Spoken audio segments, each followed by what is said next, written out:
Hi Earthlings, I'm going to do a different kind of video today because a few people have asked me about blockchain and cryptocurrencies, and what I've realized is that in the Western media at least, that even though I'm not the expert, I seem to know more than they do, and it's essential to develop an understanding of blockchain, how it may be used to transform the business and investment worlds, but also so much more. Many people think of blockchain as just being cryptocurrency, probably because Bitcoin was the first use of this technology. But thinking like this is like thinking the internet is just email. Back in 1992, that was pretty much correct. Back in 2011, it was pretty much correct for blockchain. But just as we aren't in 1992, we aren't in 2011 either. I'm just going to focus on what blockchain is in this video. But if you'd like more content like this, then let me know in the comment section below. So what is blockchain? Blockchain is a distributed ledger open to anyone. A ledger is the principal book or computer for recording and totaling economic transactions, debits and credits. A distributed ledger isn't kept in a single place and is therefore difficult to change. Hashing, cryptography, at the core of the security allows the ledger to be public and secure at the same time. A verified transaction can involve cryptocurrency, contracts, records or any other information. Blockchain is an immutable public ledger. It allows agreements on a set of record without trust in a central authority. The ledger inside the blockchain is what replaces the ledger at a bank or other institution. This gives us the prospect of both a future without banks and the separation of state and economy, which for most people today is as unthinkable as the separation of state and religion a couple of centuries ago. Distributed through peer-to-peer networks, everybody can see and interact with it. Everyone has a copy, so you don't need a bank to hold a copy. The difference with cryptocurrency and fiat is that the transaction history in cryptocurrency is the currency. There is no difference between the two. If you want to prove you have two Bitcoins, the only way you can do it is to point to the bit of the ledger that shows the transaction where you received those two Bitcoins. Blockchain stores records across a network of personal computers. No central authority or individual owns it. Everybody can use it and help run it, and that makes it difficult for anyone to take it down or corrupt it. So the blockchain is a global online database anyone can use anywhere, and it doesn't belong to anyone. It is a transaction ledger that maintains identical copies across each member's computer within a network. Anyone is able to both review previous entries and record new ones. No one can cheat the system because everyone is watching. Instead of institutional middlemen, everybody helps record and validate the transaction. People use it to hold blocks of records in chronological order. Once data is recorded inside a block, it becomes very difficult to change it. Hack-proof. Blocks and information are protected by cryptography, cannot forge or destroy previous transactions. This allows for the maintaining of trusted transaction networks without relying on a central authority, decentralized. So how does it work? We request a transaction. It's broadcasted to the nodes, the peer-to-peer network. There's validation. The network of nodes validates the transactions using known algorithms. Once verified, the transaction is combined with other transactions to create a new block of data for the ledger. New blocks are added to the existing blockchain in a permanent and unalterable way. The transaction is complete. Each block is time-stamped and linked to the previous block. The cryptography here is pretty impressive.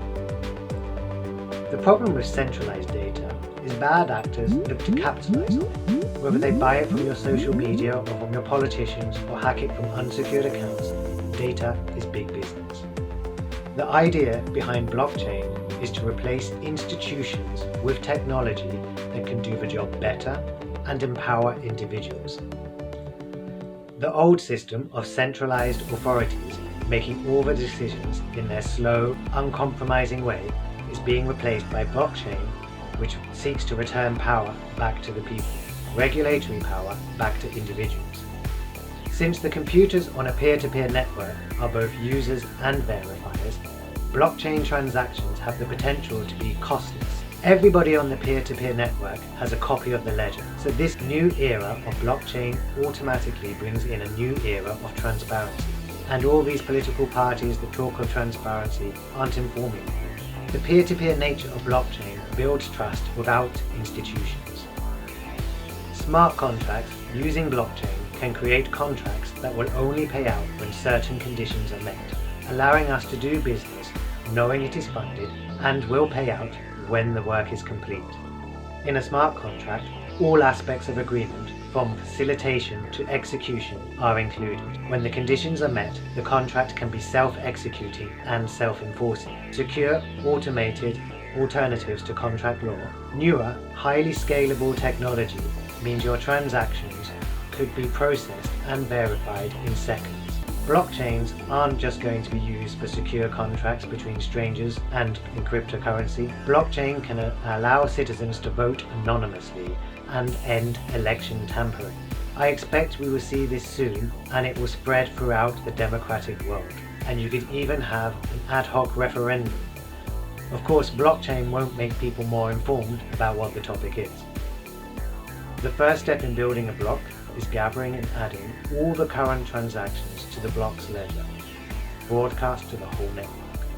As a verifier, your computer's job is to review the transactions and make sure it is valid. Once you've verified all the transactions in your block, it's time to create the ledger, the block. When a verifier creates a new block, it looks completely different from the ledger it was based off. However, the underlying ledger is still there and can be verified in the future when new transactions require information about the previous block. You'll add a cryptographic technique called hashing to each of the transactions. Hashing takes a string of characters and generates another string of 64 characters. No matter how big or small the original text was, it's always 64 characters. So you always include the last hash, which is the last block, containing the hash of the previous block, like Russian dolls inside each other. This is what makes the block into a chain, blockchain. It's unique. Change even one character of the original text and you get a different output. It's deterministic. The same original input always returns the same output. And it's one way. The output is directly tied to the input, but it would be incredibly difficult to work backwards and figure out the input from only having the output 64 characters. This means any tampering or hacking would be obvious. It wouldn't match the network. All future blocks would also be different. This is why hashing cryptography is at the core of security. It makes the ledger public and secure at the same time. Healthcare and patient records are revolutionized with blockchain that can store data anonymously and only reveal it when a patient presents their private key to their doctor. In Estonia, each person that has visited a doctor has an online e-health record that can be tracked.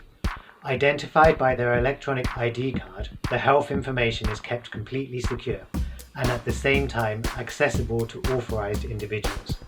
Estonia's healthcare system has been revolutionized, and patients, doctors, hospitals and the government all benefit from the convenient access and savings that e-services have delivered.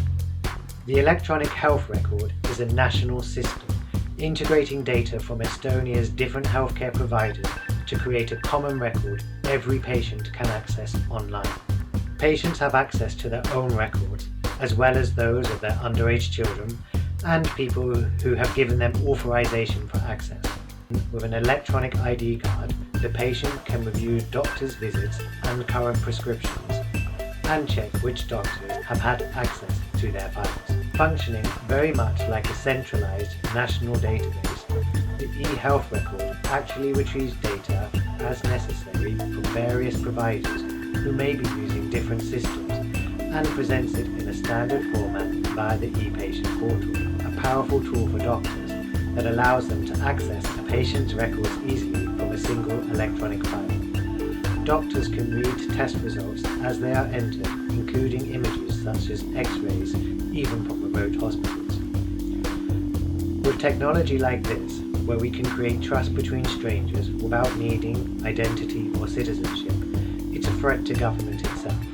It also makes it difficult to enforce certain laws, like a ban on cryptocurrency. In fact, it is more likely that blockchain will regulate governments than governments will regulate blockchain. The technology is already in use in enough of the world that they cannot stop it.